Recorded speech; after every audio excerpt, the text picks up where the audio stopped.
नमस्कार दोस्तों, स्वागत है आपका डीप नॉलेज में। हाउस ऑफ सोल पढ़ रहे हैं हम लोग। आत्मा का घर कौन सा है? ऑब्वियसली जब तक इस शरीर में आत्मा है तब तक की बात नहीं कर रहे हैं। ये शरीर आत्मा का घर नहीं है, ये खाली किराए का घर है, बल्कि ये शरीर आत्मा का खोल है, कपड़ा है। रियल घर कहाँ है वो समझने की कोशिश कर रहे हैं। लेकिन उसके पहले एक छोटा सा क्वेश्चन। एक हमारे फ्रेंड ने पूछा है कि वो बहुत फूडी हैं, उनको खाना बहुत पसंद है, वो स्पिरिचुअल भी हैं, उनको ध्यान मेडिटेशन वगैरह सीखना, इसके बारे में पढ़ना अच्छा लगता है और वो भी एनलाइटनमेंट चाहते हैं। तो क्या नॉन वेजिटेरियन खाना उनके स्पिरिचुअल लाइफ में रुकावट पैदा करेगा? ये सवाल है। हम सब फिज़िकल बॉडी इसलिए है क्योंकि हम इस फिज़िकल वर्ल्ड की किसी चीज़ को इकट्ठा करते हैं, ऑब्वियसली भोजन के थ्रू। तो जब तक हमारे पास बॉडी है तब तक इस बॉडी के साथ एक सेंस ऑफ आइडेंटिटी होती है हमको, और तब तक हमारे अंदर में फ्रस्ट्रेशन होना लाजमी है, बॉडी में क्रेविंग होना लाजमी है। ये बॉडी एक तरह से बनी हुई है क्रेव करने के लिए, एक्सपीरियंसेस क्रेव करने के लिए। कोई भी नया एक्सपीरियंस हो बॉडी को चाहिए, वो खोजती रहती है अपने आप को। हर एक्सपीरियंस में वो खुद को खोजती रहती है। इसी में से कुछ एक्सपीरियंसेस हैं जो उसको भुला देते हैं, भटका देते हैं, उसको हम लोग प्लेजर कहते हैं। और कुछ एक्सपीरियंसेस हैं जो हमको ख़राब लगते हैं, उसको हम पेन कहते हैं। और स्वाद का प्लेजर है कॉम्प्लेक्सिटी। हमारी ज़ुबान को एक साथ अगर मल्टीपल चीज़ों का स्वाद लगे तो उसको प्लेजर मिलता है। आप चाय पीजिए, उसमें अगर शक्कर नहीं है तो मज़ा नहीं आता। शक्कर के साथ इलायची डाल दीजिए तो बहुत अच्छा लगता है। इलायची हो, शक्कर हो, और भी कोई मसाला डाल दीजिए तो आपके अलग अलग टेस्ट बड्स को टिंकलिंग होती है, गुदगुदी होती है, एक्सपीरियंस मिलता है उसको। और जब आप कोई भोजन करते हैं, जितना ज़्यादा से ज़्यादा कॉम्प्लेक्स भोजन करते हैं उतना ही ज़्यादा आपका एक्सपीरियंस क्रिएट होता है। और उस एक्सपीरियंस के साथ साथ आपको एक सेंस ऑफ आइडेंटिटी क्रिएट होती है आपके अपने शरीर के साथ। अपने आप में ये अच्छाई या बुराई नहीं है, लेकिन अपने आप में ये सेंस ऑफ आइडेंटिटी क्रिएट करना ज़रूर है। तो जब भी आप ये कहते हैं कि मुझे खाना बहुत पसंद है, मैं फूडी हूँ, मैं खाने को देख करके रुक नहीं सकता, तो आप ये कह रहे हैं कि मैं ख़ास तरह का एक्सपीरियंस चाहता हूँ और चाहता रहूँगा और इसके अलावा मैं कुछ और नहीं हो सकता हूँ या कर सकता हूँ। आपको पता भी नहीं है, जाने अनजाने आप अपने ही लिए एक जेल तैयार कर रहे हैं। क्योंकि सच्चाई ये है कि हम सब के सब फिज़िकल लेवल पे जो कुछ है उससे कहीं ज़्यादा गहरे एक्सपीरियंस है एज ए डिवाइन फ्रैगमेंट, आत्मन। लेकिन उसके लिए आपको शरीर के परे देख पाना होगा। जब तक आप अपने आप को शरीर से परे नहीं जान पाएंगे तब तक आप इस क्रेविंग को ख़त्म नहीं कर पाएंगे।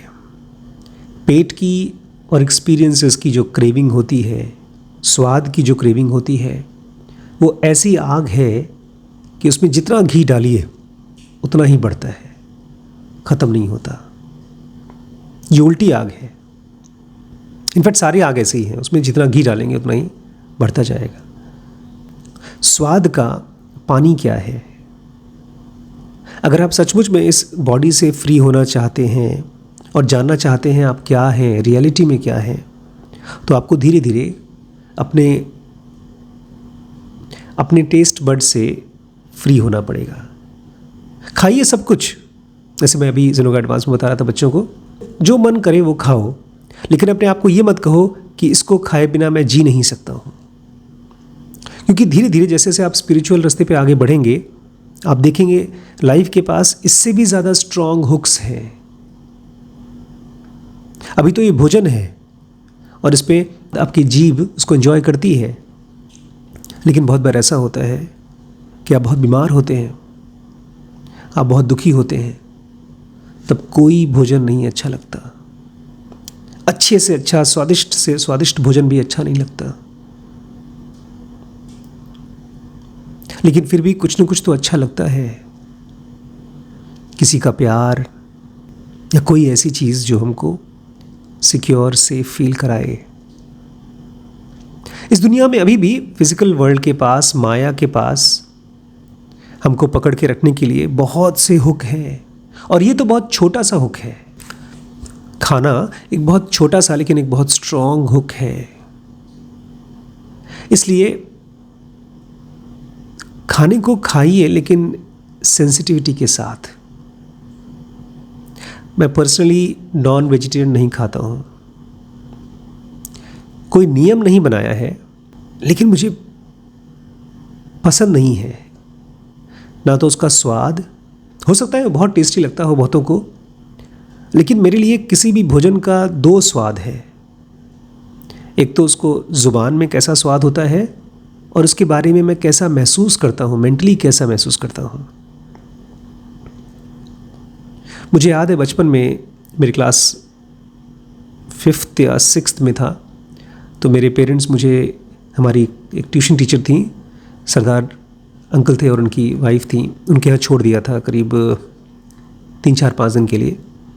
तो एक दिन उन्होंने ज़बरदस्ती अपने घर में चिकन बनाया और मुझे ज़बरदस्ती सर्व कर दिया। मैं खा नहीं पाया, खाली प्लेन रोटी खा लिया, और चावल थी, चावल खा लिया, अचार से खा लिया। वो ताने मारती रहीं, कुछ न कुछ करके मुझे फोर्स करने की कोशिश कर रही थी कि खा लो। मैं खा नहीं पाया। इसको मैं वीकनेस नहीं मानूंगा, मैं इसको स्ट्रेंथ मानूंगा। बल्कि स्ट्रेंथ नहीं, इसको मैं सेंसिटिविटी मानूंगा। जैसे हम सब सेंसिटिव होते हैं खाने की फ्रेशनेस के साथ, कि हमको फ्रेश खाना अच्छा लगता है, बासी खाना अच्छा नहीं लगता।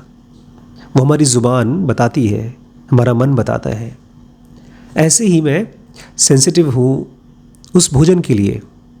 बल्कि मैं तो प्रेफर करता हूँ कि जो भी इंसान खाना बना रहा है वो एक बहुत अच्छी मनोस्थिति में हो, पीसफुल हो, उसके मन में कोई दुख ना हो, कोई वायलेंस ना हो। इसलिए कभी अगर मेरे घर में, अब तो बहुत दिनों से ऐसा नहीं हुआ, लेकिन पहले ऐसा होता था शुरू में, कि अगर कोई नाराज़ है, लड़ाई कर रहा है, दुखी है और खाना बना रहा है, तो मैं अवॉइड करता था उस समय खाना खाने के लिए। इसके पीछे कोई लालच नहीं है कि मैं उस खाने को खाऊंगा तो मेरा नुकसान हो जाएगा, ऐसा कुछ नहीं है।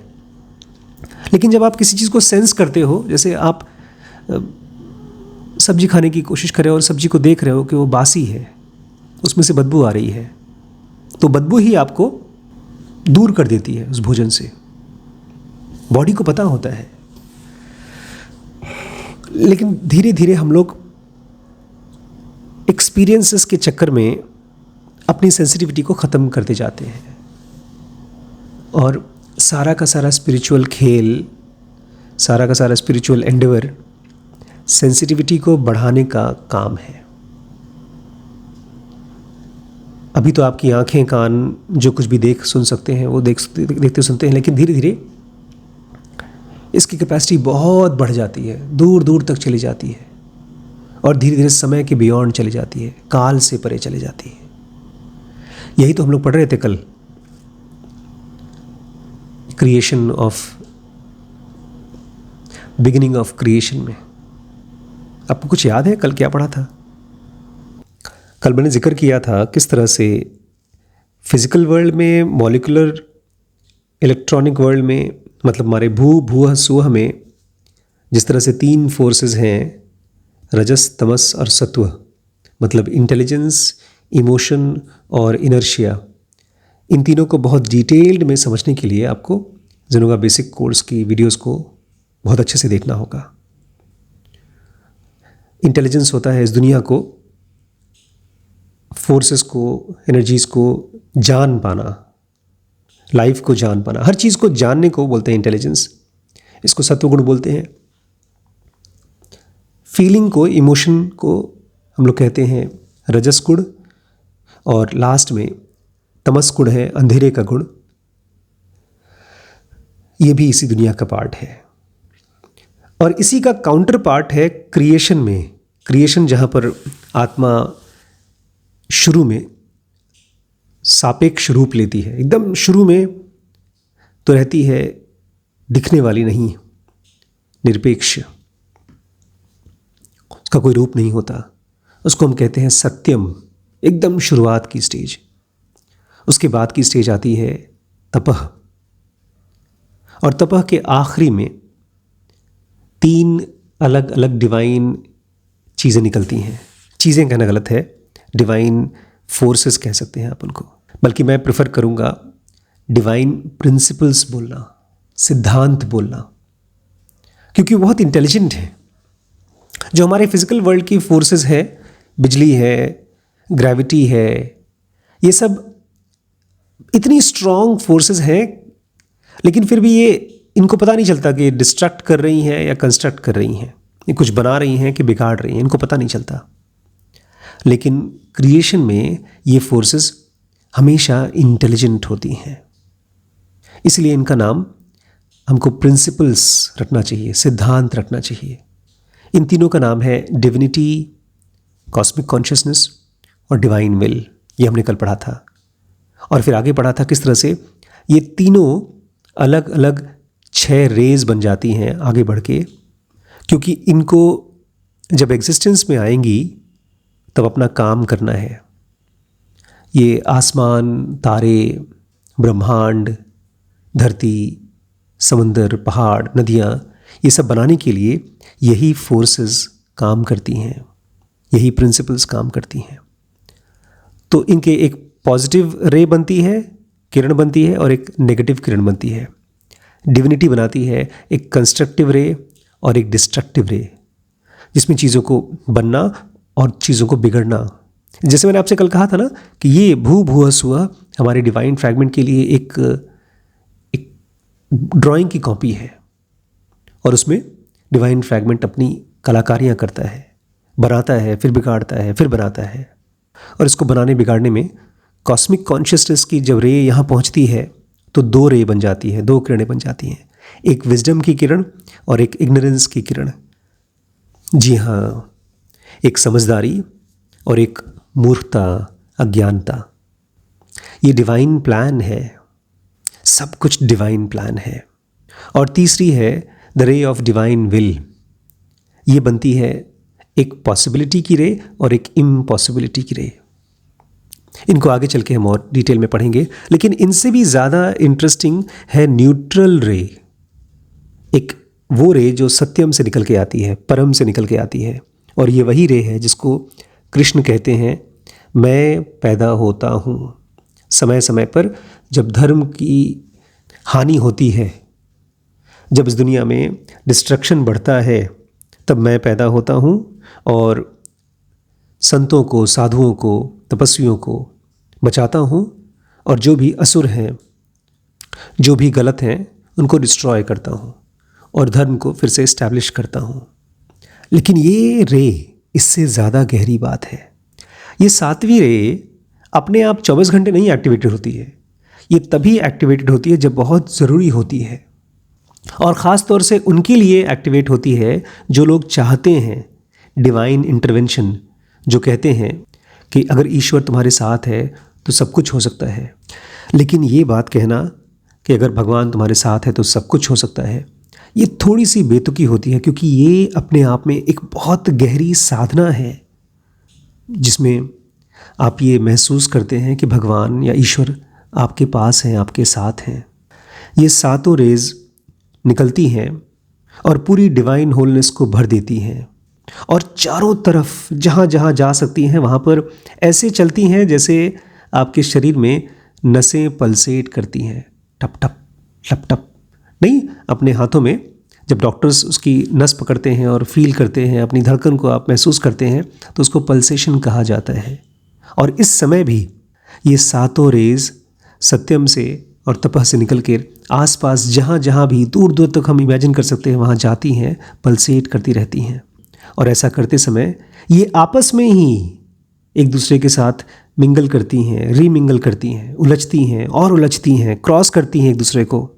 ये सातों रेज आपस में अलग अलग कॉम्बिनेशन और परम्यूटेशन में कंबाइन करती हैं। और यही है फ्यूचर के यूनिवर्सेस का ग्राउंड, एक तरह से फाउंडेशन। अभी तक यूनिवर्स बना नहीं है। इन किरणों का इतना ज़्यादा हाई रेट ऑफ वाइब्रेशन होता है कि इसी को हम कहते हैं परानाद या नाद ब्रह्म। ये वही आवाज़ है जिससे पूरी की पूरी ब्रह्मांड बनती है। इसी को हम साउंडलेस साउंड कह सकते हैं, क्योंकि ये वो आवाज़ है जो हमारे छोटे से कान के बहुत बहुत परे है। और ये काफ़ी समय तक चलता है, ऑलमोस्ट 6th सब स्टेज तक। जी हाँ, सत्यम के 7 सब स्टेज होते हैं, इसी तरह से तपह के 7 सब स्टेज होते हैं। और आगे आने वाले जितने भी समय काल हैं और जितनी भी दुनिया है, उन सब के 7 सब स्टेज होते हैं। उनके अलग अलग स्टेज होते हैं 7। और ये जो परानाद है, ये बहुत हाई वाइब्रेशनल टोन पर ही सर्वाइव कर सकती है, क्योंकि अगर लोअर वाइब्रेशन के एरियाज़ में परानाद पहुंच गई तो वो सब चीज़ को डिस्ट्रॉय कर देगी, डिसइंटीग्रेट कर देगी। और अब मैं चाहता हूँ आप इस चीज़ को प्लीज़ ध्यान से सुने। अब तपह की वो स्टेज है कि परानाद की जन्म की वजह से, उसकी प्रेजेंस की वजह से फ्रैगमेंटेशन होता है, टूटना होता है। इनफैक्ट क्रिएशन को शुरू करने के लिए तपह को फ्रैगमेंटेशन, टूटना शुरू करना पड़ता है। और इसको तपह करती है परानाद को क्रिएट करके।